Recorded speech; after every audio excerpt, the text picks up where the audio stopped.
Bangladesh railway বহরে যুক্ত হচ্ছে আরও ২০০টি ব্রডগেজ যাত্রীবাহী কোচ। আগামী আগস্ট থেকে শুরু হবে কোচ সরবরাহ। ভারত থেকে ধাপে ধাপে বাংলাদেশে আসছে ২০০টি ব্রডগেজ রেল কোচ। আগস্ট ২০২৬ থেকে ২০২৭ সালের ডিসেম্বর পর্যন্ত চলবে এই সরবরাহ। প্রথম চালানেই বাংলাদেশে আসবে ২০টি নতুন কোচ। ২০২৪ সালে এই কোচ কেনার চুক্তি করেছিল বাংলাদেশ সরকার। চুক্তির মূল্য ছিল ৯১৫ কোটি ভারতীয় রুপি। এই প্রকল্পের অর্থ সহায়তা দিয়েছে ইউরোপিয়ান ইনভেস্টমেন্ট ব্যাংক। ভারতের পাঞ্জাবের কাপুরথালায় তৈরি হচ্ছে নতুন কোচগুলো।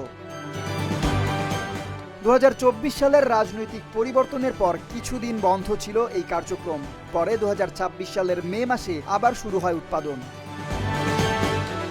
এর আগে একই চুক্তিতে বাংলাদেশ পেয়েছিল ১২০টি ব্রডগেজ কোচ, এসেছিল ৩৬টি ব্রডগেজ এবং ১০টি মিটার গেজ লোকোমোটিভও। এদিকে কলকাতা ঢাকা মৈত্রী এক্সপ্রেস চালু নিয়েও নতুন আলোচনা শুরু হতে পারে। সেপ্টেম্বর থেকে এ বিষয়ে দুই দেশের মধ্যে আলোচনা হবার সম্ভাবনা রয়েছে। নতুন রেল কোচ যুক্ত হলে যাত্রীদের সেবার মান আরও উন্নত হবে বলে আশা করা হচ্ছে। এখন নজর প্রথম চালানের ২০টি কোচ কবে বাংলাদেশে এসে পৌঁছায়। Desk report, Dhaka post.